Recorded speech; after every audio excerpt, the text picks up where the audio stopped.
The playoffs approach across the leagues in League of Legends. Here to break our power rankings all down, as always, from Los Angeles is Emily Rand. And since the top five hasn't been shaken up all that much this week, we're shaking things up on the desk. So Darin Kwilinski will be joining us to my right as well. Here is the top five. As you can see, not too much movement here. Top Esports occupies the fifth spot, so they move into the top five. Dam1 Gaming is the LCK representative in fourth. Fun Plus Phoenix in third. And number two and number one, as you would expect, RNG and G2 Esports. Why are we seeing this sort of static top five across the last few weeks? What's it going to take for a big shakeup?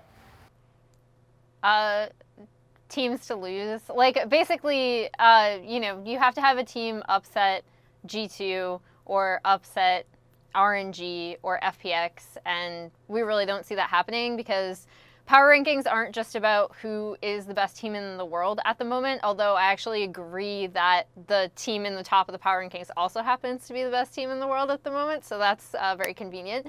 But it's also about like recent win-loss record, and I think that we would have to see G2 lose, we would have to see RNG be upset, we would have to see FPX be upset to drop. So that's why there's such kind of a gridlock at the top, is because these teams keep winning because they're all pretty good.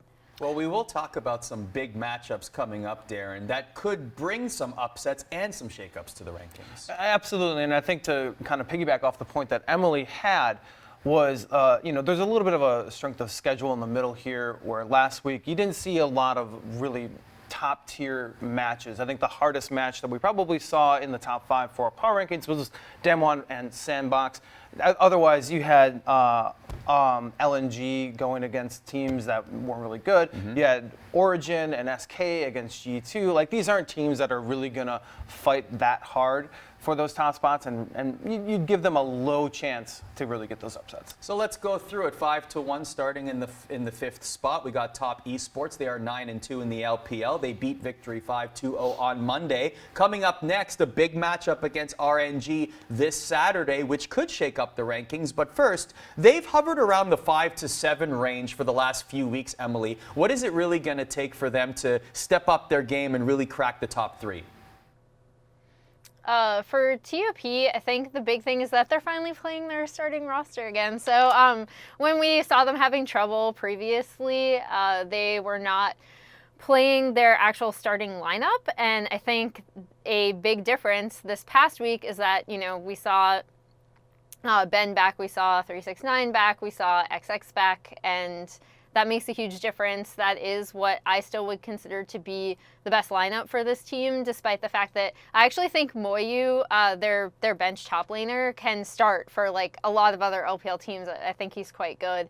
The lineup I want to see from this team was playing, and I think that just makes a huge difference since they had tried some roster swaps at and after Rift Rivals, and it wasn't really working for them. Our lone LCK representative is Dam1 Gaming. They are 10-3, first in the LCK. They crushed the 0-14 Jin Air Green Wings. They seem to have a little bit of competition at the top there in the LCK, but they always seem to be the LCK representatives in our power rankings. Why is that? Yeah, they that game two teleport from Illusion for a backdoor win. I don't think you get to see that very often. Dam1, I think, was just a mechanically better team overall in that match. They did put up a fight. There was a little bit of a slugfest. There were some bloodthirsty moments there. Specifically in game one, where Naguri really got picked on. He was 0-5 on Karma, trying to take duels against the Kled in the top lane that he shouldn't have been taking. He was overextended. It was really strange because Naguri is actually considered one of the better top laners in the LCK. Mid lane came on my mind because Showmaker in the mid lane, who is probably one of the more bloodthirsty mid laners in the LCK with 131 kills this split, helped bail them out, and their decisive mid-game decision-making really helped them despite Naguri getting picked on. He had an okay game 2 and game 3, but really it just shows how good Dam1 can do as a unit. And I know Emily's talked about how they've improved in that mid-game decisiveness throughout the split. Question for both of you. Emily, maybe you can start. What team in the LCK can challenge Damwon in these power rankings? Okay, so I was really hoping that it would be Kingzone, but they let me down again this week. So, I mean, the thing that's really cool to talk about with Damwon is that previously when we looked at this team, we were like, okay, they have two incredibly mechanically gifted solo laners and no brain.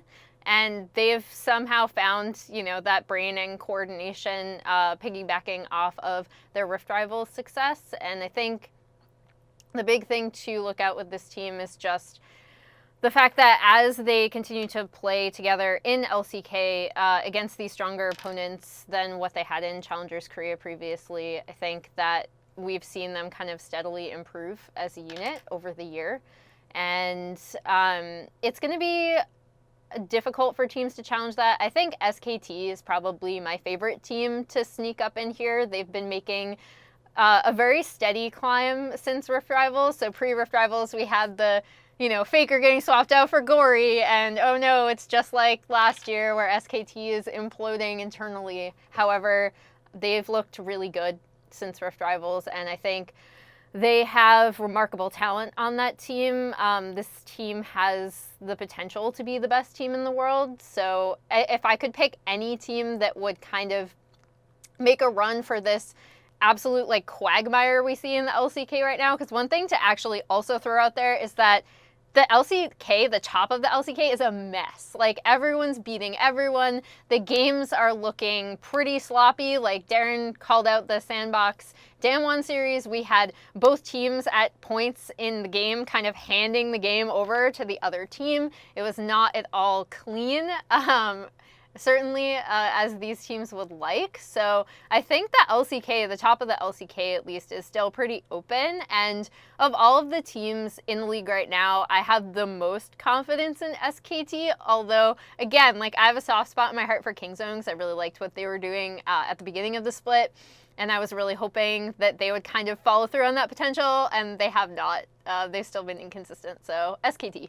Speaking of confidence, I'm pretty sure Fun Plus Phoenix will have to start paying rent in this third position. This is where they seem to land every single week, except for top spot in second place. But I mean, I feel like they're going to continue to occupy this spot, Emily, because they're facing LNG Esports at 6-5. This is not necessarily a matchup, going back to what you said earlier, that would make them boost up in the rankings. So should we just book it right now? Fun Plus Phoenix, third place this week, third place next week?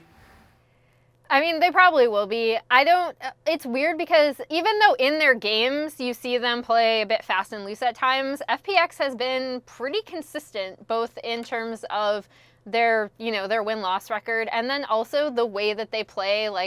This past week, we saw Doinby busting out the good old Poppy mid, where he can control games with a lot of CC with that champion from the mid lane. So, I mean, they're really committed to very specific play style. They know how to execute that play style really well. They're probably not going to branch out, but they do have confidence in playing through Doinby in the mid lane and kind of having it radiate out on the map from there.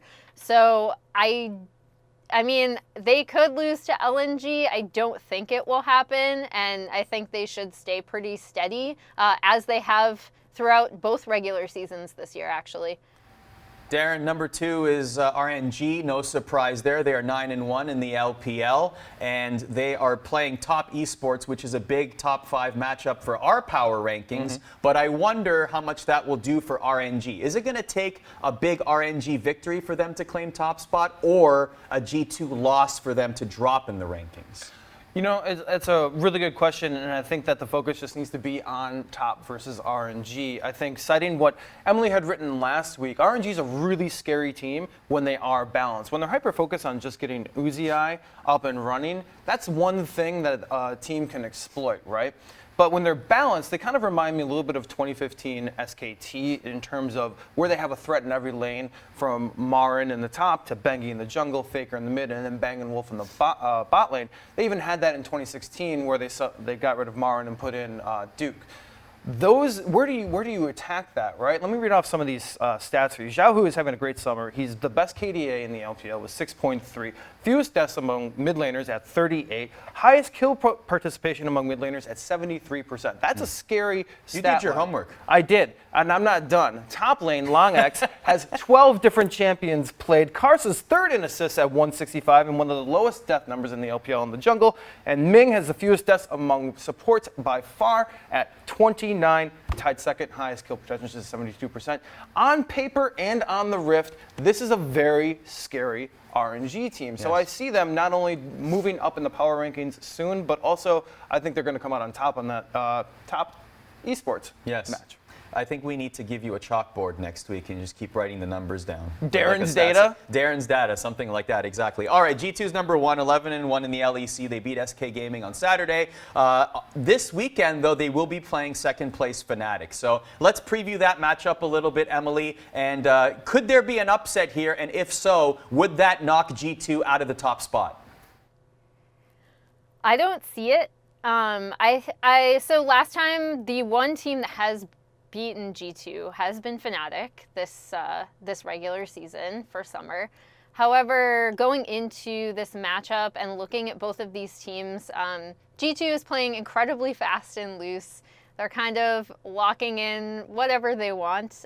This past week, we saw the Yasuo come out for perks, and then also people are definitely going to take notice of the mid lane Tristana and top lane Annie, which is a very interesting composition. But the big thing in going up against Fnatic is that when I look at Fnatic across the past 2 weeks, and then also just since their Rift Rivals appearance, I think they have this tendency to kind of split the map, so either hyper-focused top side or hyper-focused bot side. And they've been struggling with how they want to kind of distribute those resources to the point where they even had that 1 week where, Reckless came out for whatever reason, and they've been trying to play more around Bwipo topside, and it seems like that is kind of, the team is still trying to figure out like where they want to focus and how they want to play, even with Reckless back in. And so I think unless they've kind of unlocked the secret of that in terms of how they want to balance pressure with topside and Bwipo, and then obviously giving resources to Reckless to carry mid to late, I think that, until they balance that, like kind of what Darin said about RNG, like the best version of RNG is the version where everyone is playing really well and you have incredible mid-jungle synergy between Zhao Hu and Karsa, and you have LangX winning his top side, and you're also giving enough resources to Uzi so he can carry late. That is the kind of team, when I look at Fnatic, that I think they want to be, and they haven't really figured out how to do that resource distribution thus far, especially since, again, like at the beginning of the split, we saw them just really hyper-focusing one side of the map or the other side of the map. So they just need to be more even in how they do that, and I don't see them being able to come in and defeat a G2 that just seems like so remarkably comfortable about who they are and how they want to play, regardless of what champions they're actually locking in. So just one thing on that. I totally agree with Emily that they don't have really that much of an identity yet in Fnatic. They're still experimenting. G2 just looks a lot more comfortable in that chaotic play style. I mean, Jankos on comms, they released a video of him just saying, Caps, pick Tristana. In the pick ban phase, and that was just why they picked Tristana. They can do that, and that was the same composition where they ran Annie mid. So I think as long as G2 continues to play that fast and loose style, and Fnatic continues to try to find that identity and experiment, you're going to see G2 probably come out on top, even though Fnatic took a game off of them earlier in the year. So that is our top 5, the power rankings for this week. Agree or disagree? Let us know on Twitter at ESPN_esports. And of course, more coverage available at ESPN.com/esports.